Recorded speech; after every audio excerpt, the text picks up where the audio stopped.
Oh my God. I can't believe pre-COVID, women used to do this and go to work, like commute to work. Get out of here. Hi guys. Oh my gosh. I don't know how Natasha does this by herself. This is so weird. Yeah, I'm here doing the pregnancy Q&A episode. Very excited to do this episode because I feel like I have a lot to say as an over 35, or no, I'm 35-year-old person who is, embarking on their journey to motherhood. Forgive me, I'm going to take a lot of water breaks. It's hot. It's hot, and I'm out of breath all the time, but we're going to start. Okay, I'm not going to answer every question that came in. There was a lot of questions, so thank you. But I'm going to ask the really important ones. So the first one, what has been the hardest part of your pregnancy you didn't expect? Definitely the mental load. There is one day, all of your vices leave. One day, everything is gone. Everything you're doing is for this little person. So you're drinking weed, going out, even like you can't go out the way you used to because you're so tired. Like just one day, everything you know that makes you comfortable is gone. So that is definitely the hardest part, is readjusting to that.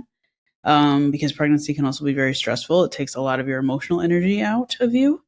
And yeah, I also just got married in December. And so this is a lot to be pregnant for the whole year. I will say I'm so happy that I'm not pregnant during the holidays. That would really not. I don't want to say I couldn't do it. I don't want to say that.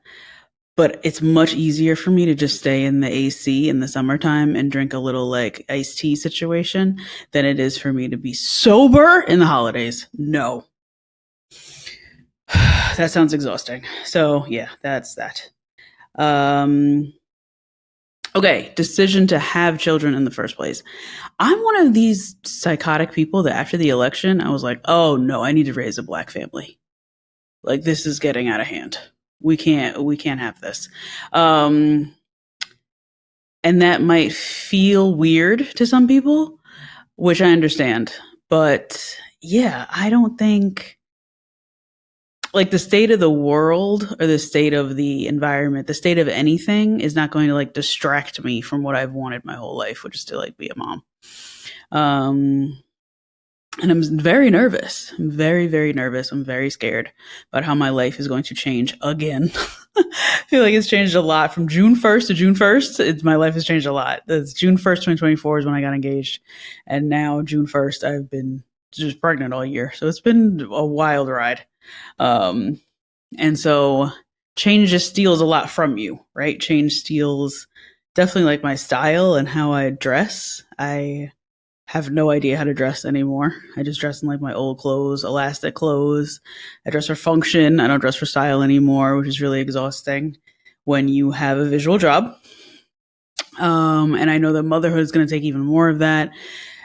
But in my head, it's worth it. If you don't feel like that, if you don't feel okay, this is going to be worth it, this is going to be worth it, this is going to be worth it for me to have a family, for me to expand my family, et cetera, don't do it. Just don't do it. I also come from a very small family. My mom's an only child and my dad has one sister who never had kids. So I feel like I've always wanted to have a bigger family just to experience it. I never got cousins or anything like that. So I'm really excited because my brother has 2 kids. So I'm excited for them to have cousins. How am I feeling? I'm feeling good. Today I'm feeling much better. Every week is a new symptom. So it's new symptoms that I've never had. So I've had heartburn. I've had, sciatica. That was mine this weekend. That was awful. Oh my God. I can't believe pre-COVID, women used to do this and go to work. Commute to work. Get out of here. Are you crazy? I'm in such a privileged position, right? And whenever I'm feeling like, this is what I remind myself. I'm in such a privileged position. I like my job, I like my husband, and I like my where I live. A lot of people don't like all three of those things. So, and they do pregnancy anyways. So that is just a blessing in itself. Because those three things, having all those three things, liking that is really, really rare. So I'm in a great position. But thank you for asking. Okay. Oh my God, a great question. How has the experience been being in your 30s and being in a bigger body? Okay. So this is a mind fuck. I'll tell you that. Um, while I was pregnant, I didn't know I was planning on doing full cycle syncing, which I do recommend if you are wanting to like prep for fertility, I guess, optimal fertility. There is the book. It's called In the Flow, Unlock Your Hormonal Advantage and Revolutionize Your Life. That's a lot, but it's by Dr. Alyssa Vitti. She invented cycle syncing. I know it's like really popular on TikTok and stuff now, but she's the one who founded it, right? She did all the studies and she did all the work. She's a gynecologist. She had her first baby when she was 36. And she just explains how and why we should be cycle syncing. So I planned on aggressively doing that while I was pregnant at the nutritionist. I didn't know. Being in a bigger body, though, has been tough to see your body do something that you have been taught your whole life it shouldn't look like. And then all of a sudden, you should feel like this pillar goddess of fertility and beauty. Very confusing. I think the only thing that's made me feel better has been getting clothes that fit. Just getting clothes that fit is like enough, right? So having underwear that fits is really key. And then having clothes that are like nice, elastic, somewhat flattering, a lot of matching sets, a lot of dresses, just so they're like one stop. Because otherwise you can really feel like, oh my God, there's nothing for me.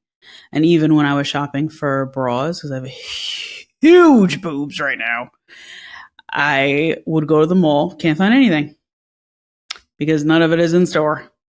And that is garbage. It feels so, so bad again to go to the mall and feel like, oh, they don't have my size because it's not worth it for them to have my size in store.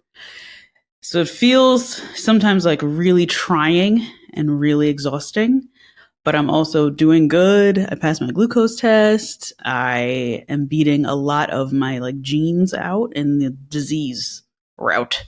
So I'm trying to keep myself in line on that. And I really haven't gained like crazy amount of weight. So I'm trying, but it's a very difficult situation, but it's fine. You'll be fine. Okay, what are you most scared and nervous of? Yeah, I answered that before, but I'm really scared about like the change that's going to come. Because you know that good change is going to come, but you don't know how that feels. So that just feels like gaslighting. And then, I don't know. I feel like all your time is taken up by the, like, I had a friend who just had twins and she still texts me back within like 5 minutes. So it can't be that bad. People, I don't know. I have friends who have kids who send me more memes on Instagram than anybody else. So I don't know. I feel like I don't know. There's a lot of unknowns.